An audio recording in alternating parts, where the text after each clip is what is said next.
In July 2026, India was hit by the largest nationwide student protest movement since the country's independence. In just 2 months, the movement spread from the capital, New Delhi, to more than major cities across the country: Kolkata, Mumbai, Bengaluru, Lucknow, Pune, and many other cities joined in. More than 500,000 young people took to the streets. In Delhi alone, own march toward Parliament drew as many as 100,000 people facing these huge crowds.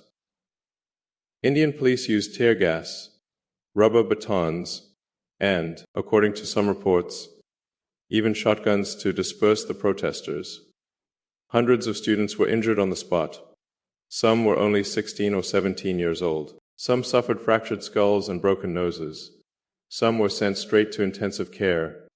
The streets were filled with people running, smoke spreading, and the sharp smell of tear gas. Even more shocking was the scandal that triggered the movement. A major exam paper leak had already pushed more than 20 young candidates to take their own lives. They chose an extreme end after feeling that their futures had been stolen. This movement has a name that sounds absurd: the Cockroach movement. 2 months earlier, it was only a joke account created by an overseas Indian student. 2 months later, it forced India's education minister to resign. It also broke through the stability machine that had protected the Modi government for 12 years. On the Arshadun H day of his hunger strike, police forcibly took the weak and exhausted Wangchuk away and sent him to a hospital. This completely ignited public anger. On July 20, about 0 people gathered in Delhi. They planned to march to Parliament and demand answers. Police set up layers of barricades. Bloodshed followed. 2 days later, opposition leader Rahul Gandhi held a sit-in outside the Prime Minister's residence to show support. Police detained him for 3 hours. The incident pushed the movement even further into the national spotlight. Finally, under growing pressure, the Modi government made concessions. It promised to set up fast-track courts to punish those involved in the exam leak. It replaced the top civil servant in the Education Ministry. By the end of July, Education Minister Dharmendra Pradhan formally resigned. The protests had achieved a partial victory. That is the basic timeline of the whole event. Unequal. The country has more than 1,100 universities and 45,000 colleges. But truly elite institutions make up less than 1%. Most students can only enter ordinary colleges, with uneven teaching quality. Basic education is also weak. Among 13-year-old children, about half cannot read a second-grade text properly. Many cannot do basic division. So on one side, poor families treat exams as their only lifeline. On the other side, the exam system itself is rotten. Education resources are extremely unequal. The paper leak was only the trigger. What really exploded was more than a decade of anger over education unfairness. The cockroach movement also grew because of something deeper: the employment crisis facing India's youth. India has around 7.6 million people aged 29. That is more than the entire population of the United States. For years, people have called this India's demographic dividend. Many have said it is India's biggest advantage over China. But the reality is very different. A large number of these young people cannot find jobs. The official youth unemployment rate is around 10%, but studies from universities and third-party researchers show a much harsher picture. For young people aged 25, the real unemployment rate may be close to 40%. For those aged 29, it may still be around 20% from 2023.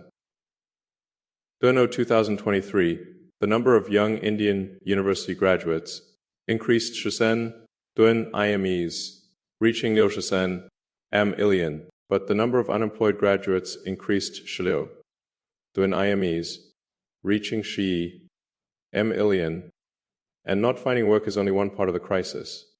The bigger problem is that many young people cannot find decent work. Out of every 100 young graduates, Only 26 can get a regular salaried job. Out of those 26, only 4 have a formal labor contract, paid leave, and full social security.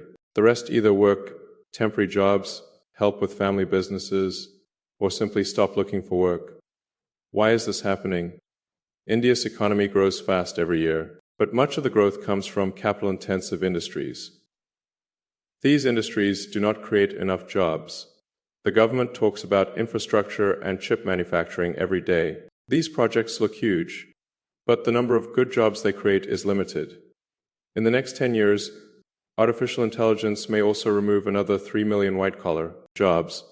That will make the space for young workers even smaller. In the past, some young Indians could still study or work in Europe and the United States. But now Western countries are tightening immigration rules and work visas. That path is also becoming harder. So India faces an absurd situation. The economy is growing, companies are making money, but young people cannot find jobs. They cannot see a future. The so-called demographic dividend has not turned into real productivity. Instead, it has become stored-up social anger. And once that anger is touched, it explodes. After 12 years in power, the Modi government has developed a familiar playbook for dealing with protests. The 3 main tools are religious division, media control, and violent suppression. This worked before, whether it was the protests against the citizenship law or the farmers' march. This combination usually helped the government calm things down, but this time, all 3 tools failed. The first tool, religious polarization, did not work. In the past, Modi's strongest move was to turn social conflicts into religious conflicts. Protesters could be described as Muslims, foreign agents, or anti-national forces. Then, the Hindu majority could be mobilized to support the government. But education fairness and joblessness are not divided by religion. Hindu students face paper leaks. Muslim students face them too. Upper caste young people cannot find jobs. Lower caste young people cannot find jobs either.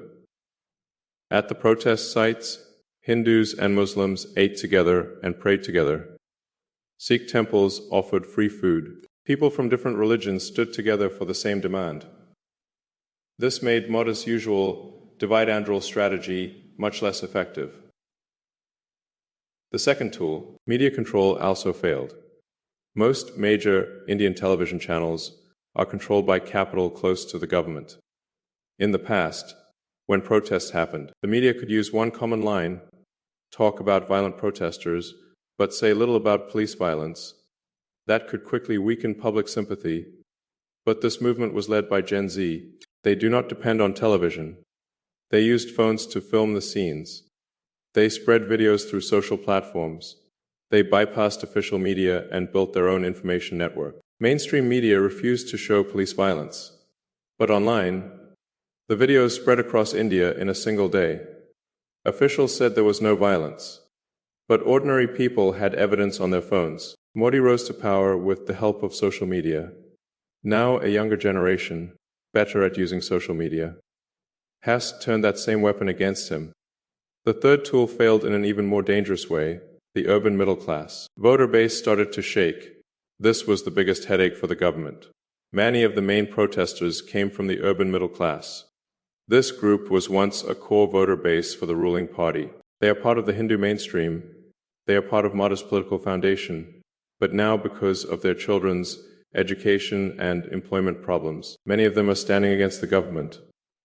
Some voters who had firmly supported Modi changed their position after their own children suffered from exam injustice or job frustration. When the ruling party's core base begins to move, the problem is far more serious than ordinary opposition protests. This movement is different from almost every major protest in Indian history. It is led by Gen Z. It is organized through internet culture, and its style is something old politicians do not understand. First, it uses self-mockery to weaken authority. You call me a cockroach, fine. I will turn the cockroach into my flag. He'll turn an insult. No solemn political language. The movement is full of memes, jokes, and self-mockery. When protesters ran around police barricades, they called it a real life. Subway surfers. When they were chased by tear gas, they joked that they had not missed their daily running streak. This cynical attitude is more powerful than ordinary anger, because what power fears most is not hatred. It fears being laughed at. It fears people no longer taking its authority seriously. Second, the movement uses pop culture for mobilization. At protest sites, some people wore Spider-Man and Batman masks. Some waved the straw hat flag from One Piece. These symbols connect with young people more easily than traditional political slogans. You do not need a complicated theory. One pirate flag already says enough. Young people are standing against a rotten system. Third, the movement has insisted on nonviolence. That helped it hold the moral high ground. From the beginning, organizers asked participants not to smash, not to burn, and not to riot. The protests were kept peaceful. The more violent the police became, the more restrained the protesters looked, and the more public sympathy moved toward the young people. But after talking about the strength of this movement, we also need to talk about its limits. In the short term, it forced the education minister to step down. That was a real victory. But in the long run, shaking the whole system will be extremely difficult. First, online attention is hard to turn into lasting political power. The movement may have more than Usher. million followers online, but only a few 100,000 people actually came onto the streets. When the online heat fades, many people may simply leave. The movement does not have a complete organization. It does not have local branches across the country. It does not have stable funding. It depends heavily on volunteers. That makes long-term operation very difficult. Second, its demands are still too narrow. Right now, the central demand is exam fairness and education reform. But on deeper issues such as employment, economic structure, and the future of young workers, the movement does not yet have a systematic answer. Because of this, it may struggle to attract a wider social base, especially rural voters and older voters. And these groups are still the foundation of Indian elections. Third, Modi's political base remains strong. The ruling party still controls around 2/3 of India's states. It still has a strong advantage in parliament. It has also won several recent local elections. So this movement is still far from bringing down the government.